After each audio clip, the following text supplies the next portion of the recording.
So I would like to begin by, you know, taking you through certain invisibility and visibilities in our society. So we live in a society that has two major groups. Okay, so this one group, for one group, caste is something like ancient, obsolete, rural, or not very relevant to the contemporary society. Okay, and this group of people may very easily uh, give an advice that don't try to see caste everywhere. Okay, so you also have another group which lives caste at each step of their life. So something as simple as what's your name, or where do you live, may be an extremely threatening question. Like, it shouldn't be a threatening question, right? Like to reveal your name or your surname or where you live. But this itself becomes an absolutely threatening question for the other group of people. Okay, so therefore they view caste everywhere. Okay, they view caste everywhere. And suppose if you're talking about a film like Margarita with a straw.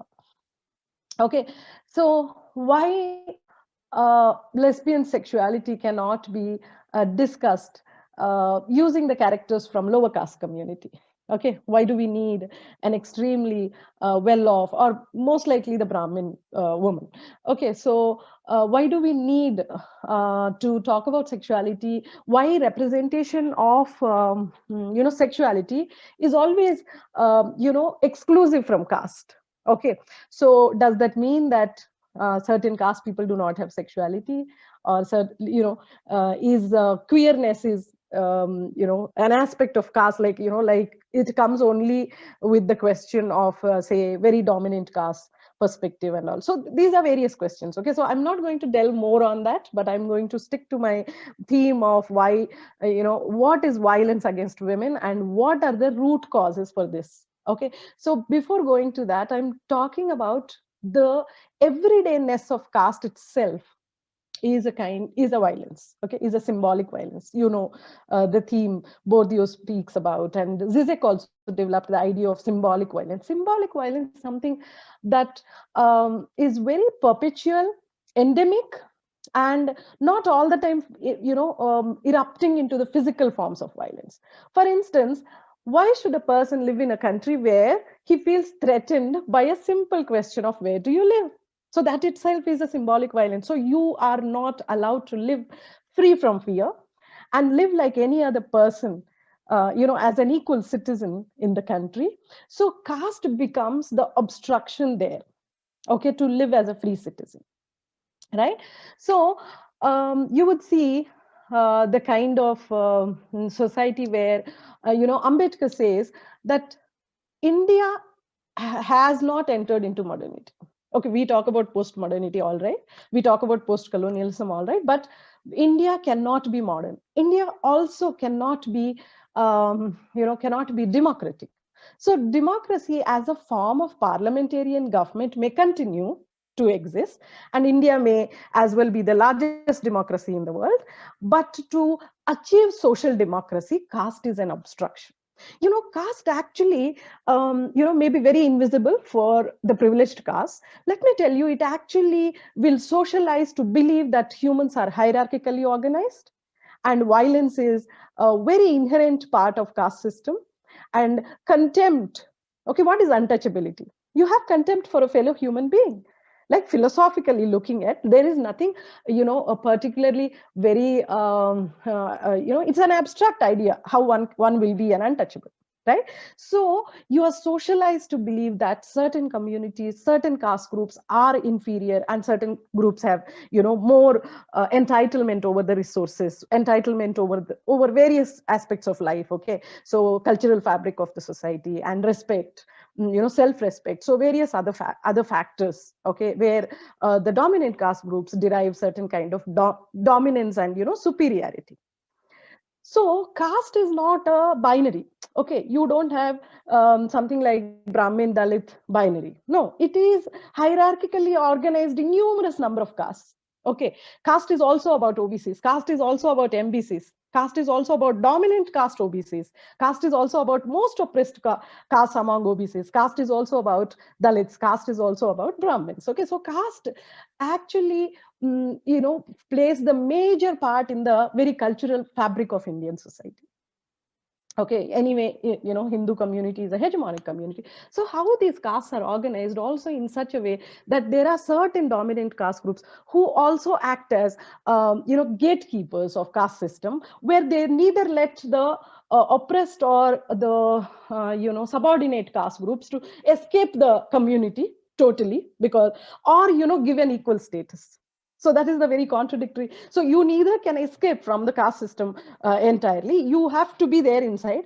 For the reason, one is to keep the larger population Hindu community to continue as a hegemonic community, and secondly, how else will you access free labor or cheap labor? So will you be able to buy in another country a person who, for meager amounts, enters into manhole and may die anytime? Okay, will you be able to buy such a person's life so easily? So therefore, caste is also, there are also torch bearers, gatekeepers who do not let caste die. Okay, so in this kind of system, we may talk about modernity. We may be modern for the reason that the kind of dresses we wear, the kind of language we speak, because it's English. Okay, we have received it from the colonial regime, and then we started speaking better than many other countries. So that way we are modern, all right. Okay, but we are not really modern because the pre-modern concept of caste is intact. Okay, the moment you ask my name, it is caste. The moment I ask your name is also caste. In the sense, even the dominant caste is carrying the caste. Okay, so I went to watch a movie called, Badai Ho. Badai, something like that. Okay, so it is about the sexuality of an old age woman, I felt.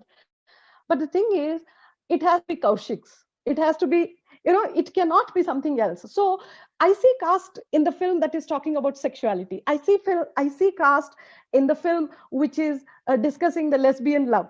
Okay, you see love, I see caste, right? Just as you see lesbianism in the movie Fire, but Bal Thackeray had seen, you used Lakshmi, you used the terms like Sita and Radha. Why not it is Shabana? That was his major question during the time. So similarly, why not it is another woman who is from a lower class society, lower caste society? Okay, so these are the major questions that we see in terms of films. Like, I'm just taking the references from the films. So with the caste system, you also have so therefore we are actually not modern, we are still pre-modern. Okay, we are still pre-modern because we so easily say my name is Tiwari. Okay, you can so easily say my name is Dwivedi, but I don't see caste anywhere. Okay, you can still say that I don't see caste anywhere. I'm not like trying to hurt anyone's sentiments. Suppose if you have that name, you will carry it. Okay, but whether you carry it or not, you can think about it at the end of my discussion. So parallel to caste system, there is something very important structure, very parallel, and has a very mutual symbiotic relationship with caste, is always neglected, not only by the torch bearers of caste system, but at times also by those who want to break caste system, annihilate caste. That is the problematic situation that we landed in right now, is that parallel system is patriarchy. Okay, so try to imagine, without patriarchy, can you perpetuate caste? Okay, so the caste endogamous marriage that you look at, okay, this is majorly, I mean, marriage, if you ask any person, okay, why there is an institute of marriage? Because of the patriarchy, because of heterosexism. But marriage in India is also there, not only because of patriarchy and heterosexism, but also for the perpetuation of caste. Okay, so therefore, we not only marry, but we also marry caste endogamously. We not simply marry. See, if marriage is for reproduction, and also to, also for the husband to kind of, what to say, exploit your labor, body, sexuality, it should be any woman, any man. No, it has to be between the people from the same caste. So patriarchy is a very important component of caste system, and vice versa. Okay, so caste also is, the result of, or at times, supportive to this kind of patriarchy. So we talk about violence against, women. So I want to talk about, like, to begin with, violence can be, for many psychologists, it would be simply an aberration, right? Aberration of psychology. But for me, I mean, the kind of perspective I'm talking about is I am going to give the the structures, the social structures that are inherently violent, inherently unleash violence against women. Okay, so to begin with, violence against all women is common. Okay, the forms, manifestations of such violence, and at times the levels, at times the spaces are different. Okay, but violence is there against all women. For instance, say, look at first, let us come from hierarchically from the dominant caste women. So largely Brahmins, anecdotally used as, like, sati as the larger form of violence against them. Why there was sati? For the perpetuation of caste. Once the husband dies, the woman is left alone, and her sexual purity cannot be monitored by anyone because the head of the family has gone. So she, it becomes very difficult to guard her, secure her from being sexually accessed by subordinate caste men. Okay, anybody, subordinate caste, like it could be OBC, it could be Dalit, it could be anyone. So in order to do away with this kind of, say, kind of leakages in caste system, kill the woman. Okay, so she was immolated, burnt alive on the pyre of her husband. Okay, so then comes the pertinent question of rape. Okay, so the contemporary question of violence against women was largely rape. Okay, so we have witnessed recently, like in the recent past, Nirbhaya, which led to social movements.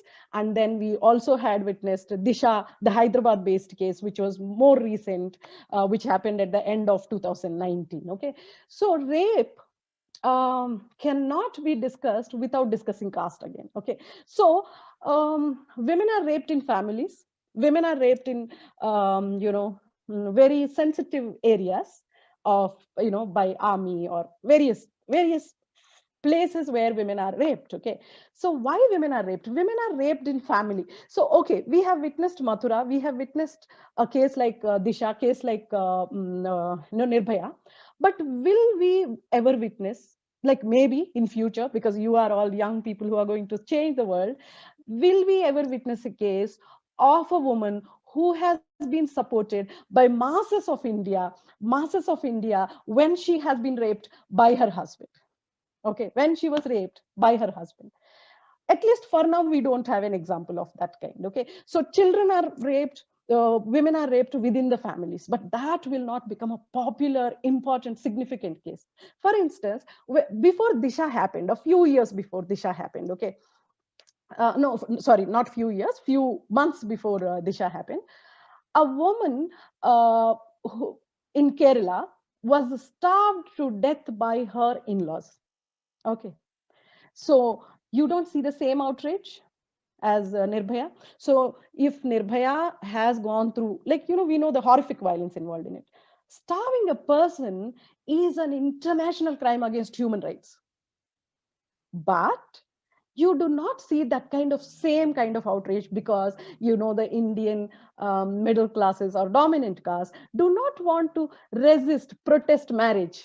Because, you tell your children that don't go out because Nirbhaya has happened. Would you say don't get married because women are dying in marriages? You don't say it. Okay, so therefore, even violence against women in the families in forms of, like, dowry violence, domestic violence, is also a caste violence, is also a kind of caste violence. Okay, so then comes the question of what happens to Dalit women. Okay, so caste is, like, rape is very much constituted within caste. Okay, very much constituted within caste. How is it constituted within caste? So the rape of a woman who belong to, say, Dalit community is almost normalized. Okay, so suppose we might have very good reporters today, very progressive reporters.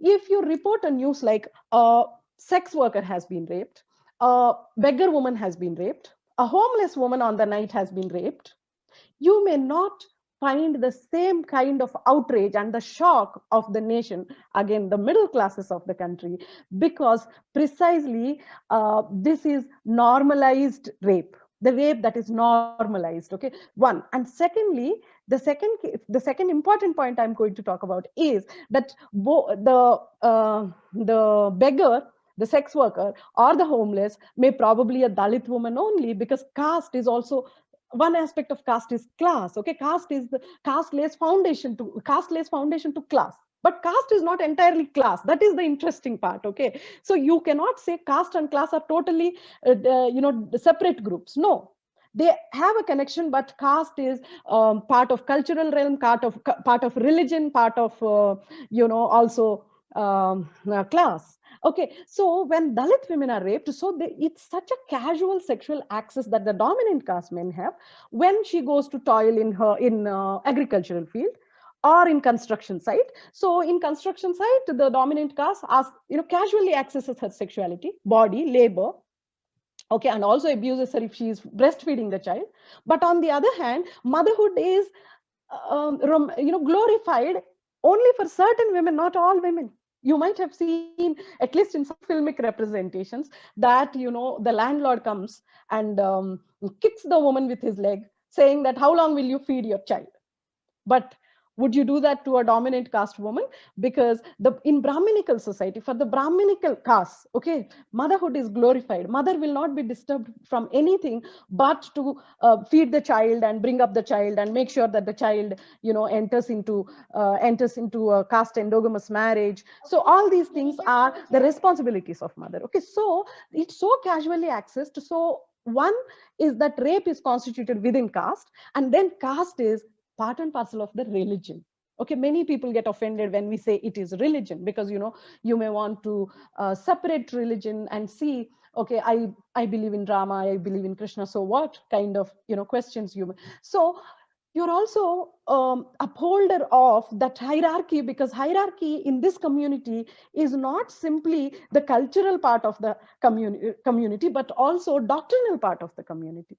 So the moment it becomes the doctrinal part, there is more legitimacy to it.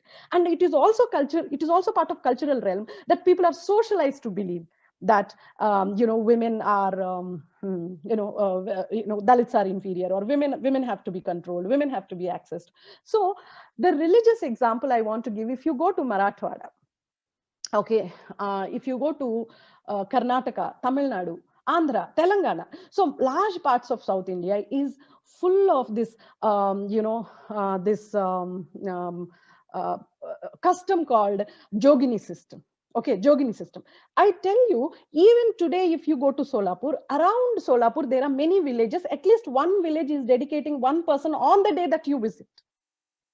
On that very day you visit, right? So the women, the Jogini system is that the lower caste girl is dedicated or married off to the deity of Yellamma. Okay, to the deity of Yellamma.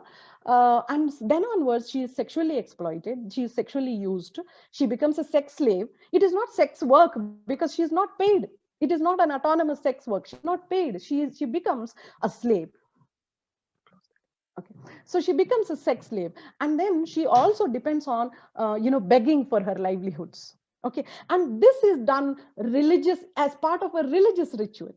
So here is a community that is very problematic, because the religion, the caste system, hierarchies, patriarchy are all one, and and not separated entities. These are all intertwined groups. Okay, intertwined factors. So can you kill caste without killing patriarchy? No. Can you kill patriarchy without killing caste? No. Can you actually be free from the religiosity without fighting caste? So here is a community which is, caste is synonymous with community and vice versa. Okay, so therefore, a question as simple as, what God you believe in, or where do you live, what your name is very threatening to certain groups of people. And whereas for certain people, this is the very privilege which makes them feel that there is a castelessness around them. Okay, so now you can see, without fighting caste, can you fight rape? Because rape is constituted within the caste. So a landlord will so easily rape a woman, okay, will so easily access her sexuality. Uh, another group of dominant caste men so easily, through the temple to a ritual, get access to the sexuality of a Dalit woman, right? So in the name of Jogini. So you can also understand that the reform has happened with the Devdasi system, not happened. It has it has not touched the Jogini system. So it is still intact. Okay. So the rape doesn't happen only as in case it happened in Nirbhaya, or it happened in case of Disha, but it may also happen in terms of the religious accessibility, the workplace accessibility, who becomes accessible. So I just want to, read out one small part, very small part. I'm not even reading out, I'm just quoting, okay? The International Dalit Solidarity Network states 21 Dalit women are raped each week. Okay.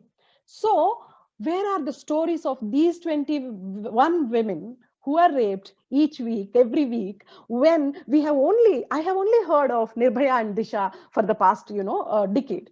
Okay, in the past decade. So which means also the kind of responses the middle classes or the dominant caste of this country are giving are very strange, because Nirbhaya only responding to Nirbhaya and Disha and not to these 21 cases, 21 cases each week, also tells us that it is a selective outrage. It also denotes that these are the women who should not get raped in this way. Okay. And also tells us that these women, these 21 women a week may get raped, and it is the norm of our society, so we can't do anything about it. Okay, so that's what that is the kind of role, very pertinent role caste plays in terms of sexual violence against women, rape or sexual violence against women. I just read only rape. Okay, you can also have the numbers of how many women are raped and lynched and paraded naked and raped. Okay, raped in public, right? Raped, gang raped. So these are all different kinds of data. Again, data of the exclusive caste groups is also very difficult to get in India. Okay, these are very few number of groups who are working on that. So therefore, without addressing caste, it is very difficult to address one, sexual violence, also sexualities in India. So how do we address the queer sexuality? There are many Dalit women who are lesbians, Dalit men who are gay men, and Dalit trans women again. Okay, that's another question that I would like to answer more, or discuss more when I'm answering my questions. Thank you for the opportunity. Thank you so much for being here with us. It was very, very thought-provoking and very enlightening. And it's very true that Brahmanical patriarchy is so entrenched in our society today that a lot of people are just conditioned in a way that they're not able to look beyond Brahmanical patriarchy when they're looking or interacting with other people. There was one time where a driver came and introduced to me himself as Pandeji Hum Brahman. That was his only introduction to me.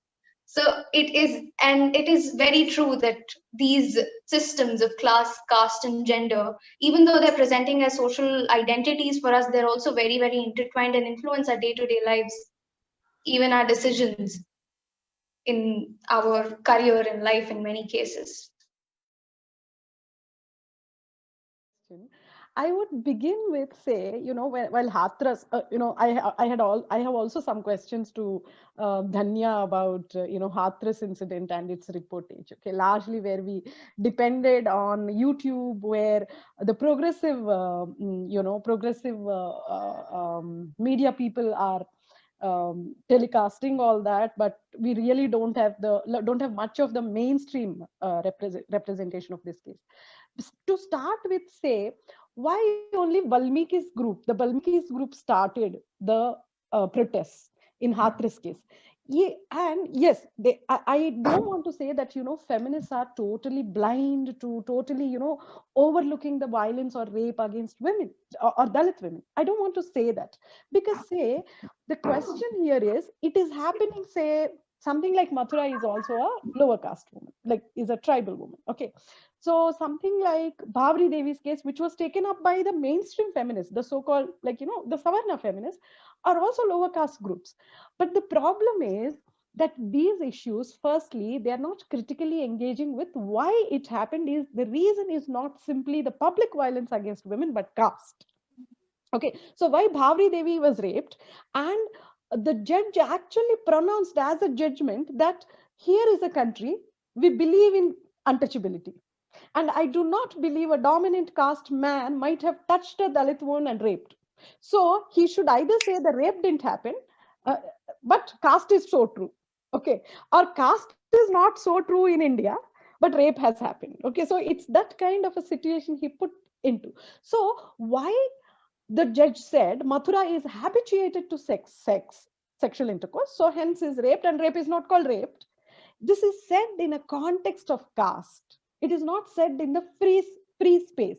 It is said in the context of a tribal woman, okay, tribal women who are believed to be the mainstream understanding of tribal women. Tribal women are, sexually promiscuous. They have, like, so many marriages. They are easily accessed by the mainstream society. So these are the prejudices which shaped the judgment in case of Mathura. Okay.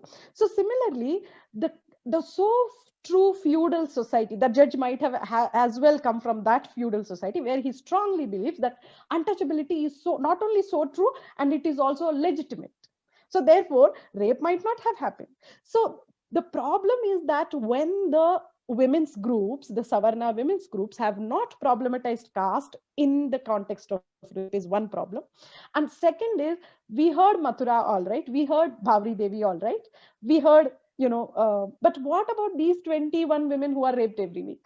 We are not hearing those cases. Okay. Not only that, I also want to take it to another end.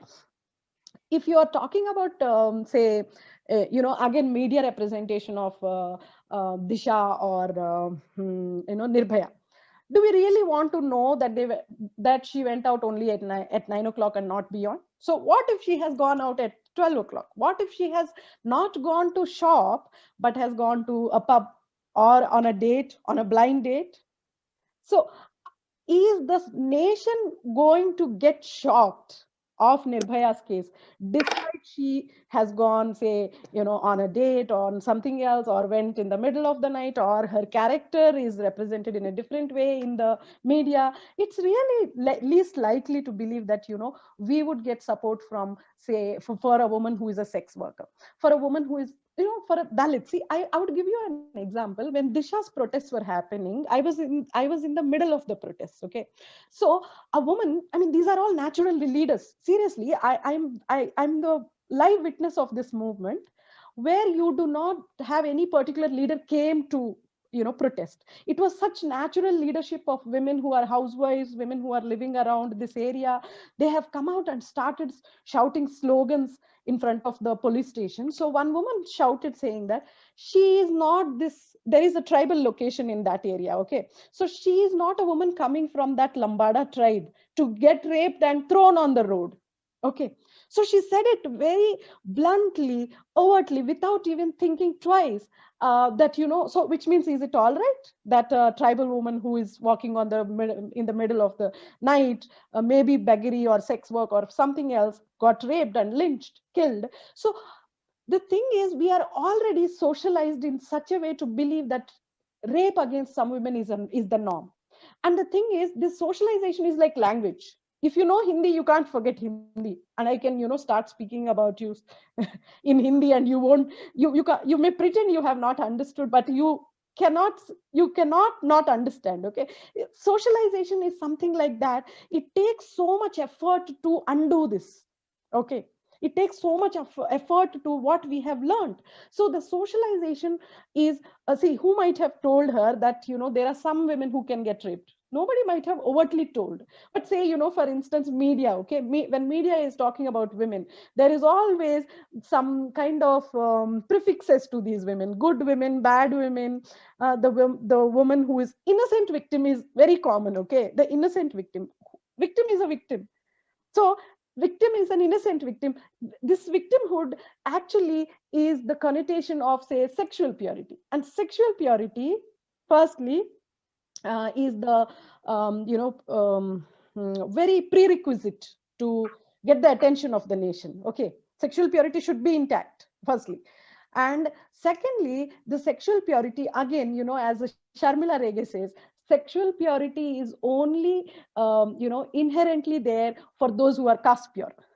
Okay, for those who are caste pure. So the term, like, in Telugu they use manabhanga. Okay, mana is respect, honor. Okay, so that honor is not pre-existed within these communities. So therefore, it is easy to attribute one is sexually impure. Okay, a Dalit woman is sexually impure. Also, you are seeing that there is large number of sex workers who are also Dalits, who are Dalit women.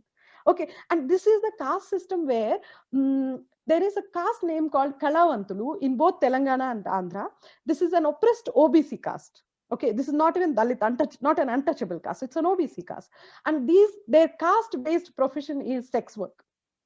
Concubinage, actually not sex work. Okay, sex work is, I got kind of socialized to use that sex work as a term, but they are actually religious prostitutes. They are supposed to do erotic dances for all male audience who are dominant caste men, and otherwise they have to act as concubines. They get married, but their sons and husbands will have to pimp them, and these women have to be mandatorily available to the dominant caste men in villages, and as well as in Hyderabad, there are a lot of these groups in the cities. Okay, so therefore, suppose if you say someone from, this is also an abusive word. Okay, the caste is an abusive word. So this particular caste is used when a woman is slut. You want to say the woman is slut, you actually use this caste name. So suppose if this caste name you say got raped, they will say a slut got raped. Okay, and a slut should get raped. Also the patriarchal nature of the society, right? So the very nature of the society, the moment you say pure victim, sexually pure victim, you're actually saying someone else should get raped. Okay, that language, that socialization, these are originated from caste system, but they are now very much part of our cultural fabric. Okay, so that's where it becomes very tough and difficult to really get justice for all women. A huge number of women in India are working in unorganized sector. Okay, unorganized sector. So unorganized sector, like say most women in, you can look at the the urban areas like Hyderabad or Bangalore. Most Dalit women are working as housemaids. Okay, so how do you make it possible that in this unorganized sector, that women will get the period leave or maternity leave and all? So secondly, see, even the maternity leave part, okay, so you look at the corporate sector. So if you are, like, if you're a woman, what is the percentage of women in the corporate sector? Okay, IT sector, the popular IT sector. You go to high-tech city, the number of men who are working in these IT companies is always higher. So first thing is that, I mean, people say if you're visibly pregnant, least likely that you will be accommodated. But the thing is, in India, there is also another logic that goes without saying. If you're engaging a woman, most women are, going to get married. A large number of middle class women are going to get married, and invariably the marriage is all about reproduction. So therefore one is going to become pregnant and get your leave. So they are going to discourage, the moment you ask these leaves, they are going to, why my company should pay a woman for 6 months or 4 months, without receiving her labor, okay, her intellectual or whatever kind of labor. But the question is, who has to monitor this? The state has to monitor this. Who are we giving birth to? Why are we giving birth to children? In order to continue their lineage, right? You're not going to give your surname. You're not going to have a baby, as a single mother. Very, very minute number of women are doing that. Okay, at least in the middle class community, you are only actually giving birth to a child for the male community. So therefore, why not a state which can also be very patriarchal? Let me tell you, state is not, is a technocratic entity. It's also very patriarchal. It also can be casteist. You know that, right? So therefore, the state that can be patriarchal, and the state that is promoting patriarchy, and the state that tells you to give birth to a child and make the husband's name as the, the surname of your child, can also accommodate women to have a child and also work. But both are for not for the sake of herself. She's doing it for the family, for the heterosexual, caste endogamous family that she is doing it. Okay. So, but the state is not monitoring this. Okay. So therefore it doesn't go, the fruits won't go, even if it's a private, we talk about private IT sector. Okay. Who is giving the space for them to start a company in Hyderabad? Okay, in Bangalore. So it is the state is giving permission. And whose resources they are using? They are using Indian communities' resources. And then why this private company would not accommodate women from the same society from where you have exploited various resources? Okay, including the resources, the human resources. Okay, so these are the questions, very larger questions connected to, I would say, the capitalism, the state that is subscribing to capitalism, and that too in a very liberal way, without putting the strong conditions on how women should be accommodated, even the reservation, suppose, if you ask. Okay, so it's not that private people cannot say that we won't do we won't see, even if it's a private company, they are within our state, right?